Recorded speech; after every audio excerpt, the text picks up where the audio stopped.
Hello friends, नमस्कार. आज आपण पाहणार आहोत पावसाळ्यात येणाऱ्या अळूवडी. छान अशी खमंग अशी अळूवडी कशी बनवायची त्याची रेसिपी बघणार आहोत. यामध्ये आपण पाहणार आहोत तेलामध्ये अजिबात न सुटणारी, कधी कधी काय होतं तेलामध्ये जेव्हा आपण तळायला टाकतो त्यावेळेस ती वडी सुटते, तशी न सुटणारी आणि तळल्यानंतरही ऑइली न राहणारी अशी अळूवडी कशी बनवायची आणि खुसखुशीत अशी खमंग अशी अळूवडी कशी बनवायची याची रेसिपी पाहणार आहोत. तर चला मग पाहूया आपण रेसिपी. अळूवडी बनवण्यासाठी साहित्य बघून घेऊया आपण. ही पानं आहेत अळूची, वडीची पानं आहेत ही. बेसन पीठ, चिंच गुळेचं पाणी आहे. चिंच आणि गूळ मिक्स करून पाण्यामध्ये ठेवलेली आणि त्याचं पाणी तयार करून घेतलं आहे. लाल तिखट, हळद, मीठ आणि ही पेस्ट करून घेतलेली आहे. ती पेस्ट कशी केली ती आपण बघूया. वडीसाठी जे बॅटर आपण तयार करणार आहोत त्याच्यामध्ये आपल्याला ग्रीन चटणी घालायची आहे. त्या ग्रीन चटणीसाठी आपण पहिले खोबरं, लसूण, आलं आणि 5 ते 6 तिखट जसं हवं आहे त्याप्रमाणे मी मिरची घालून घेतलेली आहे. यात थोडंसं जिरंसुद्धा आपल्याला घ्यायचं आहे, याने छान चव येते. ही ग्रीन पेस्ट आपण आता वाटून घेऊया. हे बघा, छान आपण अशी पेस्ट पाणी टाकून पेस्ट केलेली आहे. बारीक पेस्ट करायची कारण आपण जिरं टाकलंय, जिरं छान वाटलं गेलं पाहिजे. तर ही अशी आपल्याला पेस्ट हवी आहे. ग्रीन पेस्ट आता रेडी झालेत. आपण बॅटरसाठी सगळं साहित्य घेऊया. बेसन पीठ, थोडंसं तांदळाचं पीठ सुद्धा घेते, थोडंच घेते, जास्त घेत नाही. लाल तिखट, आता लाल तिखट चवीप्रमाणे घ्या जसं तिखट लागतं, कारण आपण मिरची सुद्धा घेतलेली आहे. तर मी इथे 1.5 चमच घेते. हळद, ही ग्रीन चटणी जी आपण आता करून घेतली ती,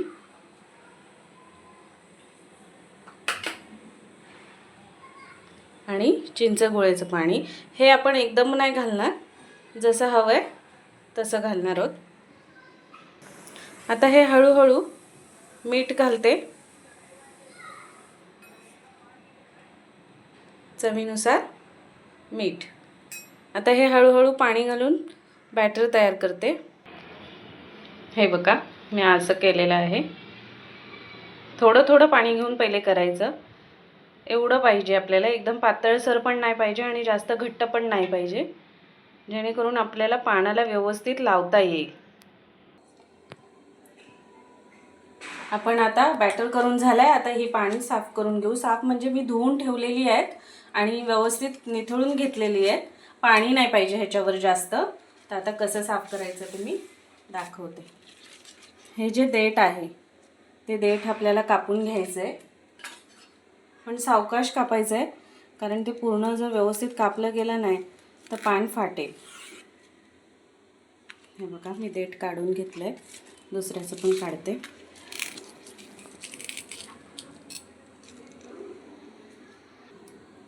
हे आता देठ काढून झालेलं आहे आपलं, पण ह्या बारीक बारीक शिरा आहेत त्याच्यामुळे काय होतं, व्यवस्थित आपल्याला रोल करता नाही. तर ते पण आपण लाटण्याने असं लाटून घ्यायचं, सावकाश असं. हे बघा, हे बघा, हे असं लाटून घेतल्यामुळे त्याला व्यवस्थित आपल्याला रोल करता येईल, व्यवस्थित दिसेल. आता याला आपण असं बॅटर पूर्ण लावून घेऊ. पहिले लावून घेऊया आणि मग व्यवस्थित असं पसरवायचं. पातळसर पसरवायचं आहे, पूर्ण घट्ट जाड जाड असं राहिलं नाही पाहिजे.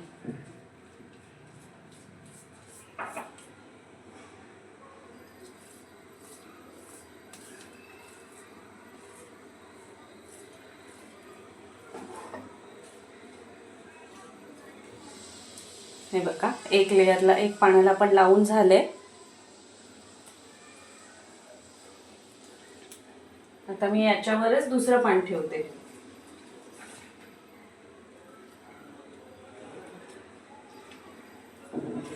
अशा प्रकारे आता याही पानाला तसंच व्यवस्थित सगळीकडून लावून घ्यायचंय.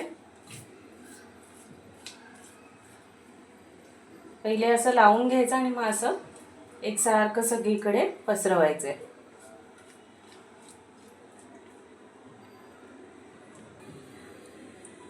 आता हा तिसरा पान मी लावते असा. त्यालाही एकसारखं असं लावून घेऊया.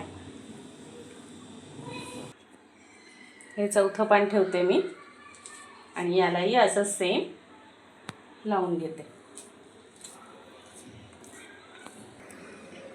आता हे पूर्ण लावून झालंय. आता आपण फोल्ड करूया. इकडून त्यालाही थोडंसं बॅटर लावून घेऊया. म्हणजे वडी आपण ज्यावेळेस तळतो त्यावेळेस सुटत नाही.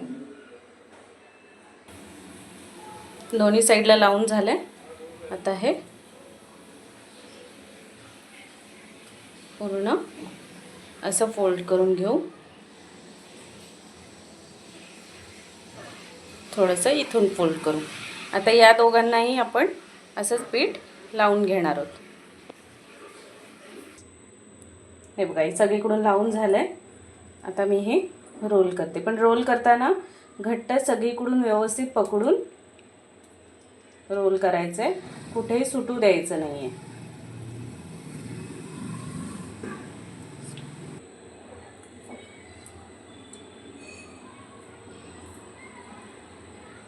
हे बघा,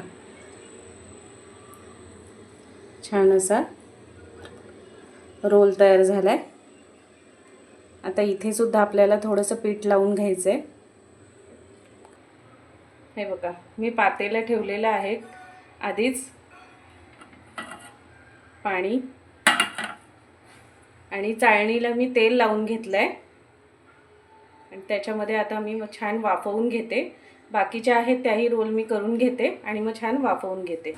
हे बघा, मी बाकीचे 2 रोल पण करून घेतलेले आहेत.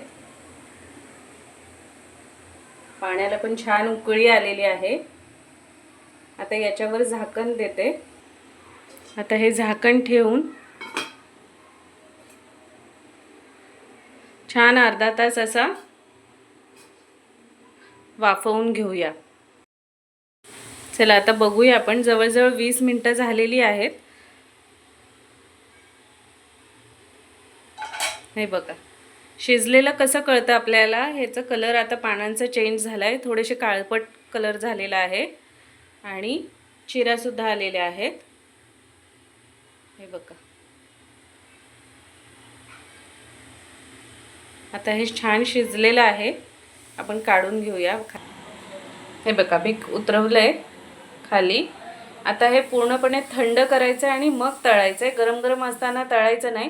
गरम गरम असताना आपण तळायला गेलो किंवा ह्याचे कापायला जरी गेलो तरी व्यवस्थित काप पडणार नाहीत. त्याच्यामुळे आपल्याला हे व्यवस्थित थंड करायचं आहे आणि मग आपण तळणार आहोत. हे बघा, थंड झाल्यानंतर मी छान असं कट केलेलं आहे.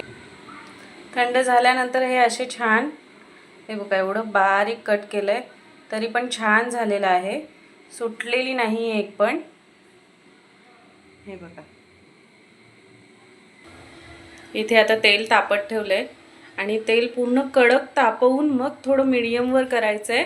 तसंच ना, मीडियम असताना जर वडी सोडली त्याच्यामध्ये तर सुटणार. म्हणून आधी आपल्याला पूर्ण कडक तेल तापवून घ्यायचं आहे आणि मग नंतर मीडियम करून तळायचे. तेल आपलं कडक तापलेलं आहे. हे बघा, छान कडक असं तापलेलं आहे तेल. मी एक एक करून सोडून घेते.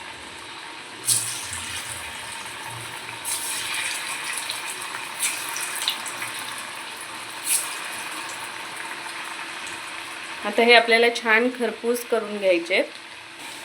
हे बघा, वडी आता आपण तळलेली आहे तरी सुद्धा तेलामध्ये सुटली नाही.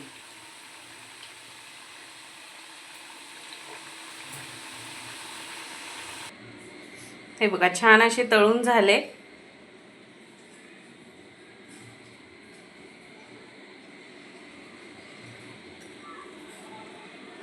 आणि तेलही जास्त घेतलेलं नाही आहे बघा. तर अशा पद्धतीने स्टेप बाय स्टेप तुम्ही नक्की करून पहा. व्हिडिओ आवडली असेल तर व्हिडिओला लाईक करा, शेअर करा आणि सबस्क्राईब करा. थँक्यू.